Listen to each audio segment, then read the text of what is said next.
नमस्ते dear viewers. आज के इस वीडियो में हम लोग एक कंपैरिजन करने वाले हैं माइकलसन इंटरफेरोमीटर और फेब्री पेरॉट इंटरफेरोमीटर के बीच।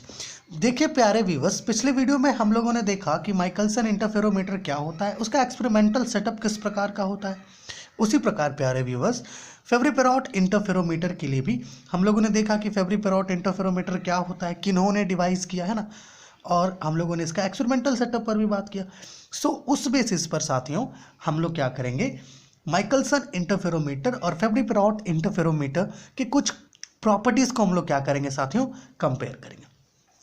तो प्यारे व्यूअर्स, सबसे पहले हम लोगों ने लिखा है माइकलसन इंटरफेरोमीटर के लिए कि माइकलसन इंटरफेरोमीटर जो है डिवीजन ऑफ एम्पलीट्यूड के प्रिंसिपल पर कार्य करता है।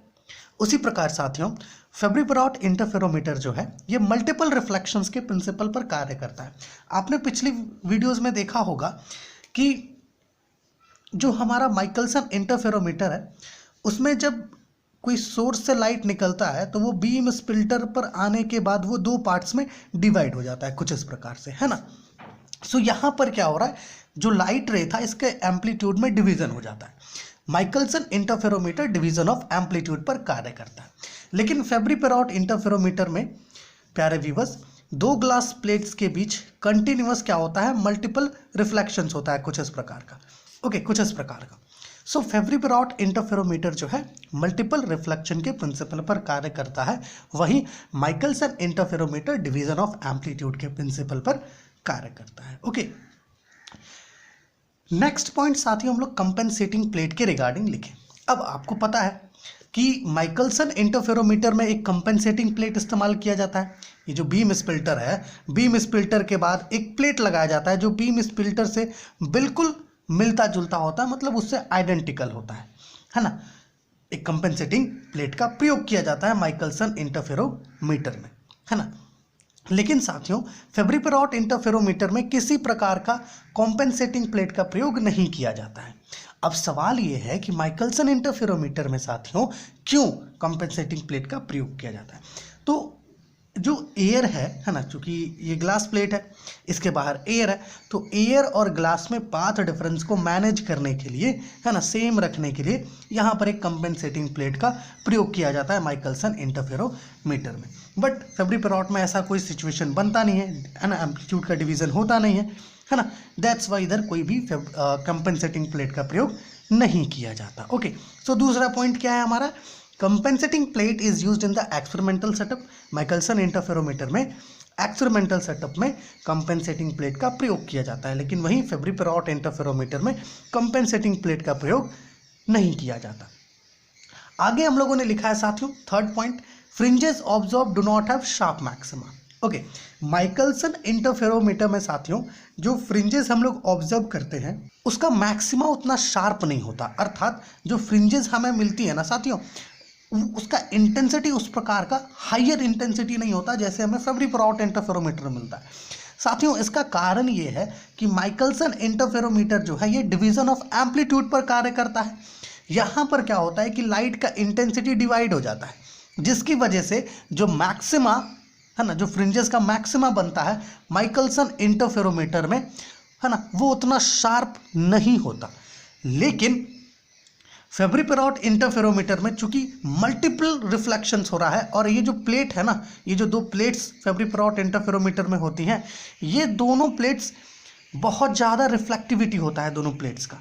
इसकी वजह से इंटेंसिटी लाइट का बहुत बढ़ जाता है और जो मैक्सिमा हमें मिलता है वो काफ़ी शार्प मिलता है फेब्री पेरॉट इंटरफेरोमीटर में। यही एक सबसे बड़ा प्रॉपर्टी है जो फेब्री पेरॉट इंटरफेरोमीटर का है। अगला पॉइंट जो साथियों हम लोगों ने लिखा है वो पाथ डिफरेंस के रिगार्डिंग है। हम लोगों ने लिखा है कि interfering beams are separated and can be used to measure path difference. साथियों माइकलसन इंटरफेरोमीटर में जो बीम्स होता है ना, ये सेपरेट होता है। अब इन दोनों के बीच यहाँ पर कुछ पाथ डिफरेंस बन रहा है या नहीं बन रहा, ये हम लोग सेपरेटेड बीम्स की मदद से मेजर कर सकते हैं। लेकिन साथियों फेब्री पेरॉट इंटरफेरोमीटर में तो कोई बीम सेपरेट हो ही नहीं रही, इसकी वजह से फेब्री परॉट इंटरफेरोमीटर में हम लोग पाथ डिफरेंस का मेजरमेंट नहीं कर सकते, जैसे कि हम लोगों ने लिखा है ना, कि interfering beams are not separated, है ना, जिसकी वजह से पाथ डिफरेंस हम लोग मेजर नहीं कर सकते। Okay, so what is the fourth point? Fourth point है interfering beams are separated and can be used to measure path difference. Michelson interferometer में, फेब्री परॉट इंटरफेरोमीटर में interfering beams are not separated, जिसकी वजह से path difference हम लोग major नहीं कर सकते। ओके साथियों, ये एक एप्लीकेशन है, ये जो लास्ट पॉइंट हम लोगों ने लिखा है ये एक्चुअली एक प्रकार का एप्लीकेशन कह सकते हैं हम लोग, है ना, क्योंकि माइकलसन इंटरफेरोमीटर में जो फ्रिंजेस बनती हैं, जो रिंग्स बनती है, वहाँ पर जो रेडियस होता है ना, वो लाइट के वेवलेंथ का फंक्शन नहीं होता, लेकिन वही चीज़ जस्ट अपोजिट फेब्री परॉट में होता है।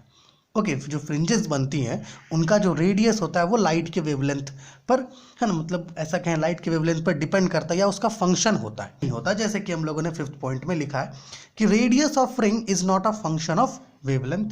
ओके, माइकलसन इंटरफेरोमीटर में, बट वहीं फेब्री परॉट इंटरफेरोमीटर की अगर आप बात करो तो इसमें radius of ring is a function of wavelength. Okay, so यहाँ पर हम लोगों ने टोटल 5 पॉइंट्स में एक छोटा सा कंपैरिजन किया माइकलसन इंटरफेरोमीटर और फेब्री परॉट इंटरफेरोमीटर के बीच। ओके, इसके पहले हम लोगों ने इसका जो एक्सपेरिमेंटल सेटअप है, माइकलसन इंटरफेरोमीटर क्या होता है, ओके, इस पर डिटेल्स में चर्चा किया है। अगर आपने वो वीडियो नहीं देखा है साथियों, तो लिंक आपको नीचे डिस्क्रिप्शन में मिल जाएगा, वहाँ से आप देख सकते हो। ओके, और यहाँ पर अगर आपको कुछ डाउट है या इस टॉपिक के रिगार्डिंग कुछ डाउट है तो प्लीज़ कमेंट कीजिए, ताकि हम लोग आपका जो भी डाउट है उसको क्लियर कर सकें।